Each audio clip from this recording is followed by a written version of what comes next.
Everyone remembers Barbara Eden as the smiling genie in the bottle. The image was simple. The reality was not. She kept smiling through all of it. For 5 years, NBC fought a private war over what audiences were allowed to see. There were costume rules that bordered on absurd, a co-star whose behavior on set forced the network to hire a psychiatrist, footage that had to be removed frame by frame before broadcast, and one scene that nearly sent the entire production into chaos. Why did NBC treat 1 inch of skin like a national emergency? The answer goes deeper than anyone expected. Barbara Eden's story began far from the soundstages and bright lights that later defined her life. She was born Barbara Jean Moorhead on August 23, 1931 in Tucson, Arizona. And for a very short time, life seemed steady. That changed early.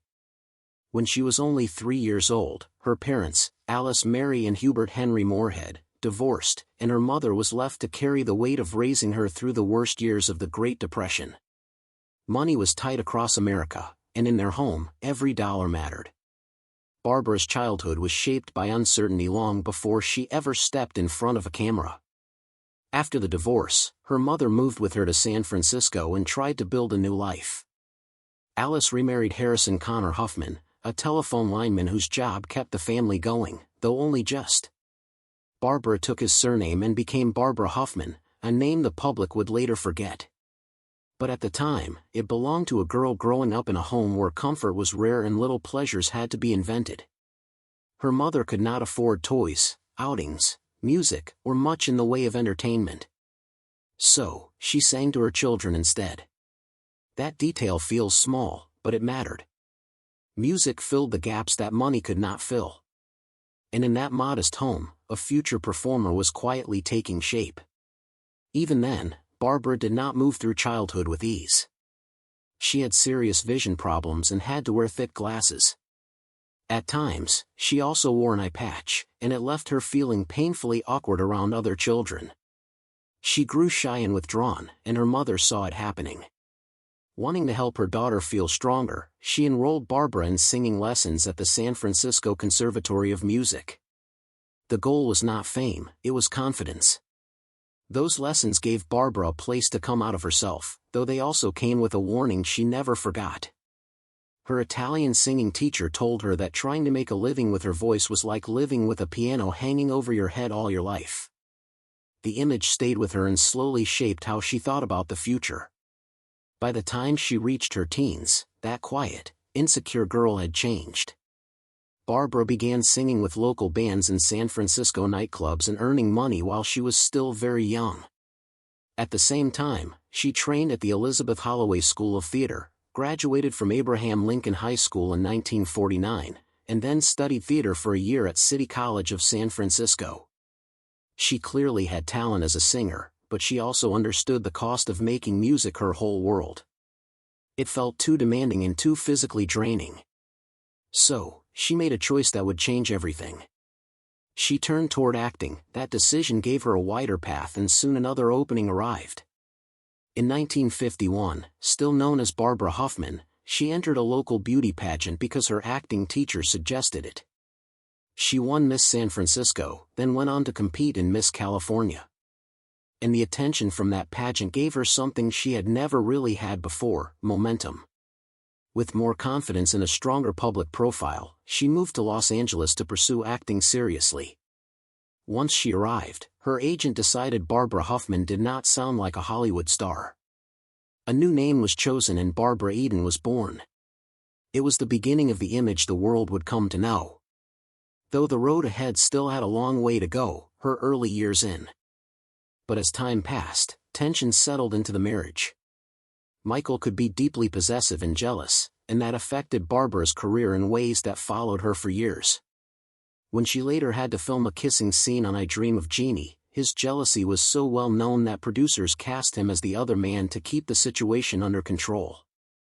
Barbara was trying to build a serious acting life while navigating the strain of being watched, questioned, and limited music at home. The marriage lasted 16 years and ended in divorce in 1974. But the pressure inside it had been building long before that. Meanwhile, her screen career kept moving, music, even if the big breakthrough still stayed just out of reach.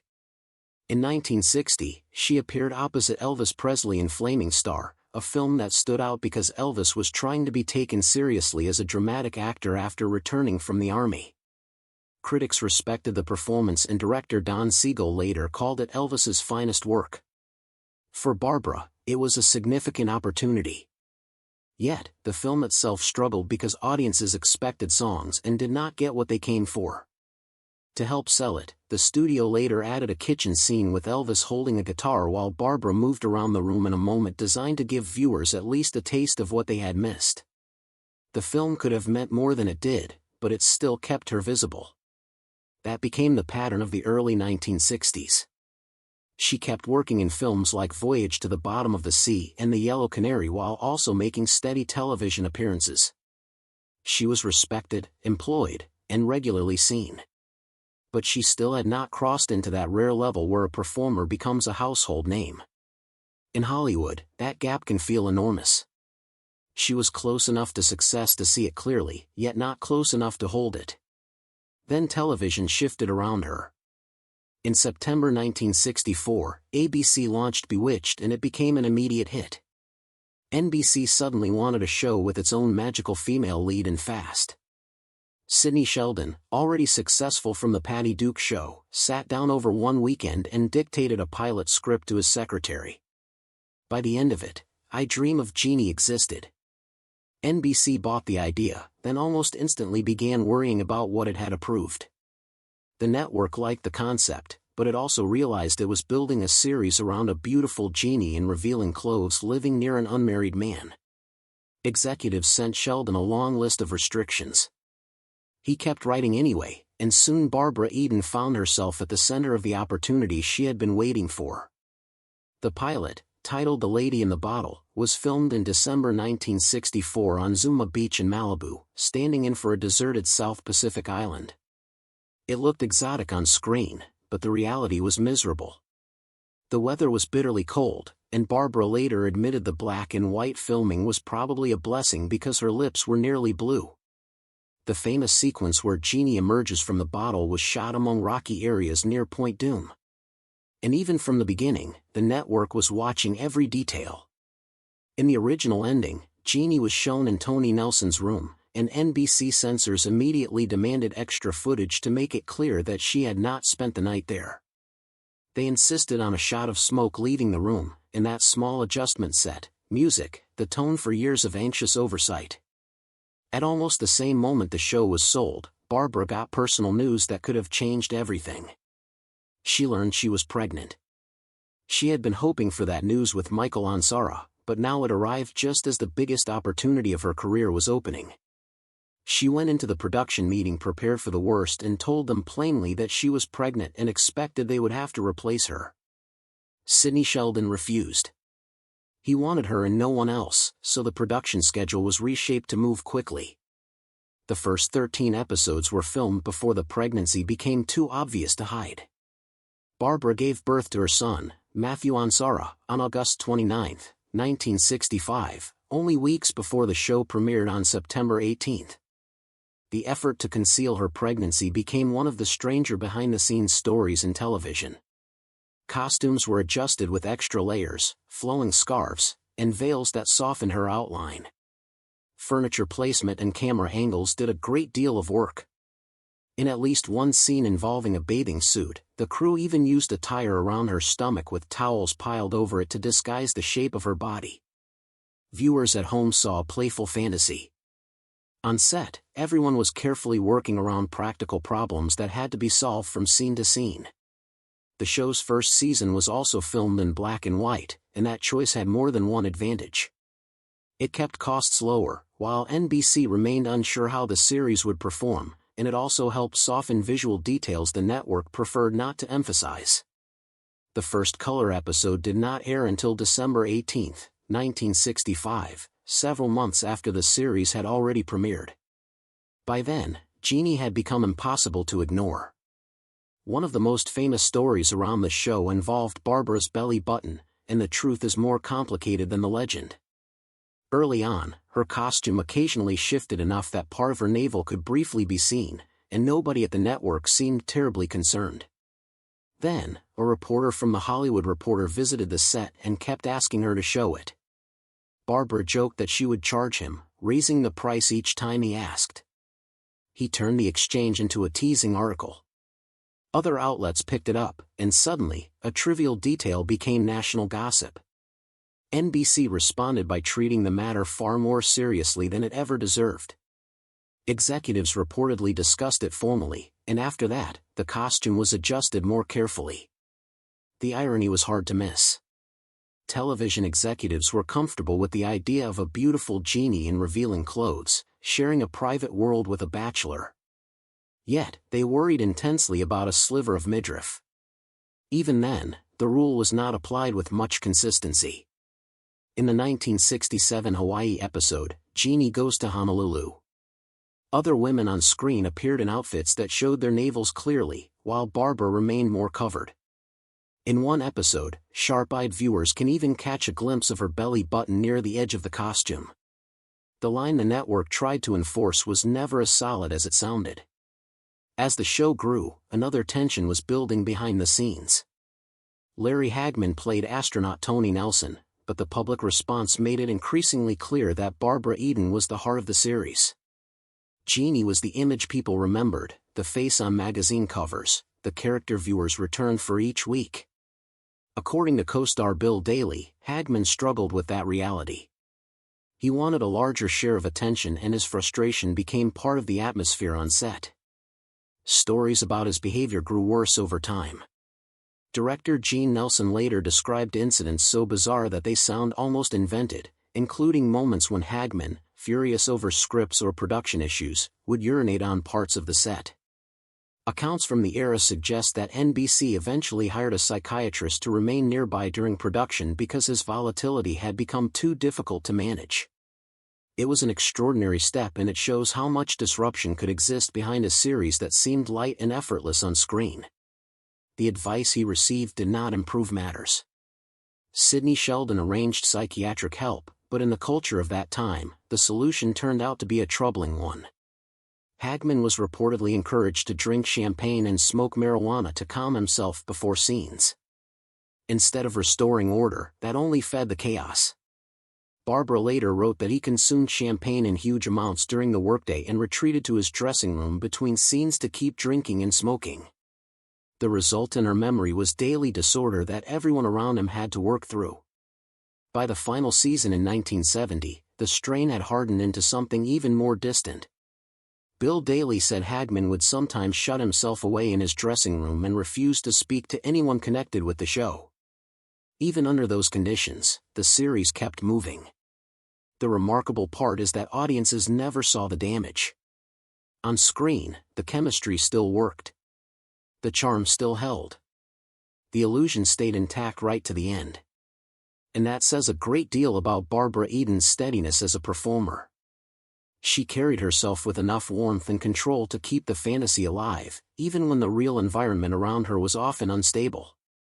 In August 1965, right in the summer break between Season 1 and Season 2 of I Dream of Jeannie, Barbara Eden gave birth to her only child, Matthew Michael Ansara. For Barbara and her husband at the time, actor Michael Ansara, that moment felt almost unreal. They had wanted a child for years. So when Matthew arrived, he brought a kind of joy that seemed to fill the whole house. Michael was already well known for playing Cochise on Broken Arrow, and both of them were busy with Hollywood careers. Yet for that brief stretch of time, their world felt full in a very personal way. Barbara later said they loved him more than words could say, and that feeling stayed with her for the rest of her life. That happiness made what came next even harder to bear. In 1971, just 1 year after I Dream of Jeannie ended in 1970, Barbara suffered a loss that changed her from the inside out. She was pregnant again and had carried the baby almost a full term when doctors discovered the fetus had died. She then had to go through labor and deliver the stillborn child. The pain of that experience never truly left her. She later admitted that she never got therapy and never really faced the grief in a healthy way. Instead, she buried it. On the outside, life kept moving. Inside, the damage was already spreading. Over time, that buried pain took hold of everything around her, including her marriage. Barbara later said very plainly that her deep depression destroyed the relationship.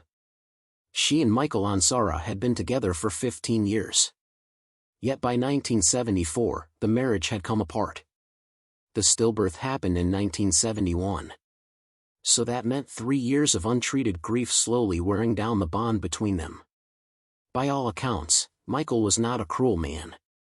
The tragedy simply settled over their lives and stayed there. Without real support, Barbara kept sinking and the marriage could not carry that weight forever. Then another major change arrived. In 1977, Barbara married Charles Fiegert, an advertising executive at the Chicago Sun-Times, and moved to Chicago. She wanted to take Matthew with her. He was around 11 or 12 at the time. Still, Michael Ansara made it clear he would fight for full custody if she tried. Faced with that threat and the chance of a painful court battle, Barbara backed away and Matthew stayed in Los Angeles with his father. That decision haunted her later. For the next 6 years, she became what she once described as a commuter mother, seeing her son about every 3 weeks. Those years mattered deeply because they were also the years when Matthew first started using drugs. By the time Barbara returned to Los Angeles in 1983 after her marriage to Fiegert had ended amid his alcohol and cocaine abuse, Matthew was no longer the same boy she had left behind. He was a teenager now, moody and distant and already caught in heroin use that had been growing for years. Barbara later said he tried to hide it because he did not want to hurt anyone. Even so, the signs slowly became too obvious to ignore. He was sluggish. He was losing weight. He stayed out all night. What followed was a long and painful fight that lasted 14 years with Matthew moving in and out of rehab as both Barbara and Michael tried again and again to save him. While that private pain was unfolding, another strange chapter of Barbara Eden's life was quietly becoming television history. When I Dream of Jeannie first launched in September 1965, nobody at NBC seemed especially bothered by the question that would later become famous: Barbara Eden's navel. In fact, the issue only became serious after reporters visited the set and started joking that Jeannie appeared to have no belly button at all because her costume usually covered it. What began as a passing joke soon gathered attention and then NBC's censors stepped in. Before long, her navel had become an actual network issue, and the rule stayed in place for the rest of the show's 5-season run. She confirmed the pregnancy on the very same day NBC officially picked up I Dream of Jeannie for broadcast. The producers chose to keep her in the role and hide the pregnancy through careful costume changes and camera angles. Long veils were added to the outfit so fabric would fall across her stomach. In scenes at the beach or around the set, crew members placed objects in front of her body to block the view. Some footage simply could not be used and ended up shelved. So, while Jeannie looked light and effortless on screen, a great deal of work was happening behind the scenes just to keep the illusion intact. Even then, the censorship was never perfectly controlled. In at least one episode, Barbara's waistband slipped during filming and her navel appeared for a moment on camera. That small detail caused a surprisingly serious response. The footage had to be physically altered by hand, so those frames could be removed before broadcast. NBC censors also warned of heavy fines if the policy was ignored again. That put constant pressure on the costume team, who had to check the waistband before each take every single day. A tiny shift in fabric had become one of the most closely watched details on the set.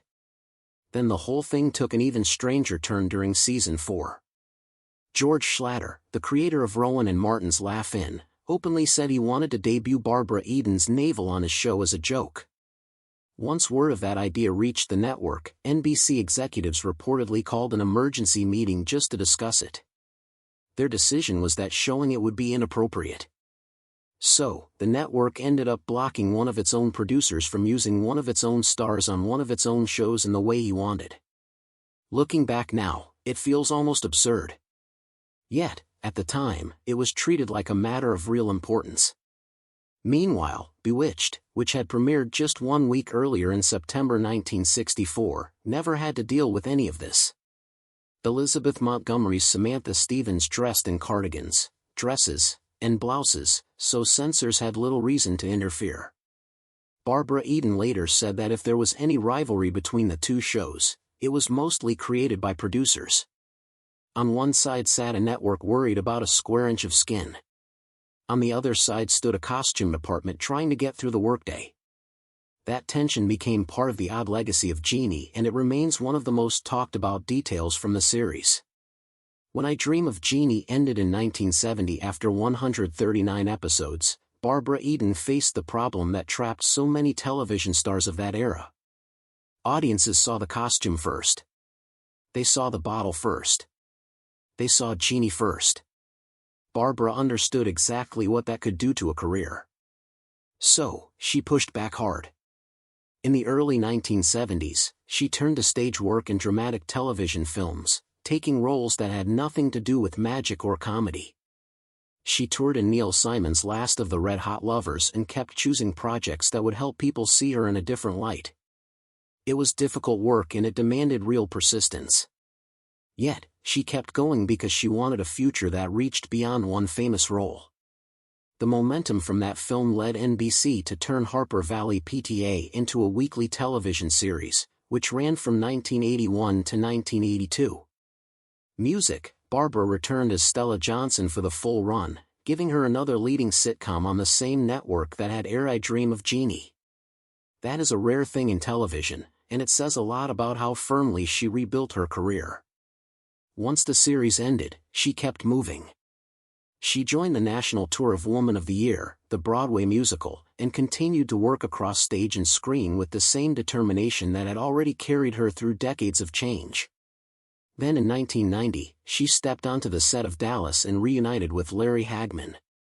By then he was famous all over again as J.R. Ewing, and Barbara joined the final season as Lee in De La Vega, a wealthy woman with revenge on her mind. The casting had a sharp edge to it. Years earlier, audiences had watched her as his devoted Jeannie. Now she arrived as a powerful enemy. She appeared in 5 episodes and the role gave viewers a very different image of the woman they once knew from the bottle. Still, even with all that professional resilience, the deepest struggle in Barbara's life remained her son. Matthew Ansara's addiction did not begin in adulthood. It started much earlier. After Barbara and Michael divorced in 1974, the family was already under strain and Matthew, still only a child, began experimenting with drugs. When Barbara later moved to Chicago, he stayed behind in Los Angeles. And that distance opened years that could never fully be reclaimed. By the time she came back in 1983, she found a teenager who had already been living with a secret much darker than anyone around him fully understood.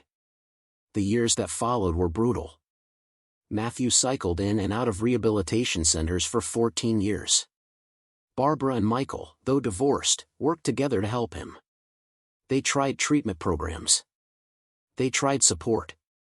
They tried boundaries. At one point, he survived a near-fatal overdose. Then, by the late 1990s, hope finally began to return. Matthew threw himself into bodybuilding and fitness. He seemed focused. He had plans. By June 2001, Barbara said he had been clean and sober for almost 2 years.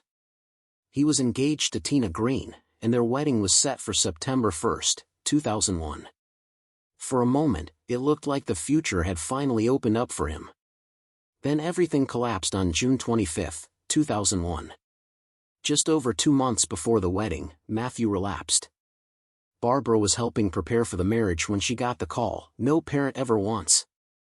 Matthew had been found alone in his pickup truck at a gas station in Monrovia, California. Inside the vehicle were heroin, a syringe, marijuana, and steroids he had been using in connection with bodybuilding. He was pronounced dead at the scene. Toxicology confirmed a lethal level of heroin in his body. He was 35 years old.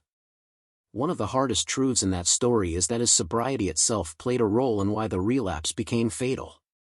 After a long period without heroin, the body loses the tolerance it once had. A dose that once might have been survived can suddenly become deadly.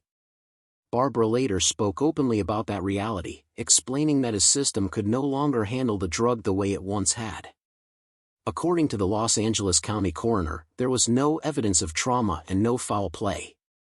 It was an accidental overdose caused by a body that had changed during recovery and could no longer endure what it once had learned to absorb. After Matthew's death, Barbara responded very differently than she had after the stillbirth decades earlier. This time she spoke. She wrote about his addiction in her memoir, Jeannie Out of the Bottle. She gave interviews. She allowed the pain into public view because she did not want his life reduced to silence or shame. In later interviews, she said that when Matthew was clean and sober, he was a beautiful human being inside and out. She also admitted that after his death, she lived on the edge of tears and carried guilt and anger with her. The lesson had come at a terrible price. Yet, it was clear to her now. Buried grief does not disappear. It waits. Then it returns. Years later, Barbara found lasting peace in a place where her earlier life had brought so much heartache. On January 5, 1991, she married John Eichholz, a real estate developer and architect, in a small ceremony at Grace Cathedral in San Francisco, the church where she had been baptized as a child. Only 35 guests were there. The reception followed at the Fairmont Hotel. After one long marriage that ended in pain and another that ended in disappointment, this relationship gave her something steady. She has said the secret is simple. You have to like each other a lot. That warmth has carried the marriage for decades. She turned 93 on August 23, 2024, and marked the day with dinner and lemon meringue pie in Beverly Hills. By August 2025, she was 94 and still receiving public birthday tributes from fellow actresses and fans who saw her as a living link to an earlier Hollywood. Her career stretches back nearly 70 years, reaching from her 1955 break, Music, on The Johnny Carson Show to later interviews and screen appearances managed with the help of her team. The numbers alone are impressive. Yet, what matters more is the consistency. She stayed present. She stayed active.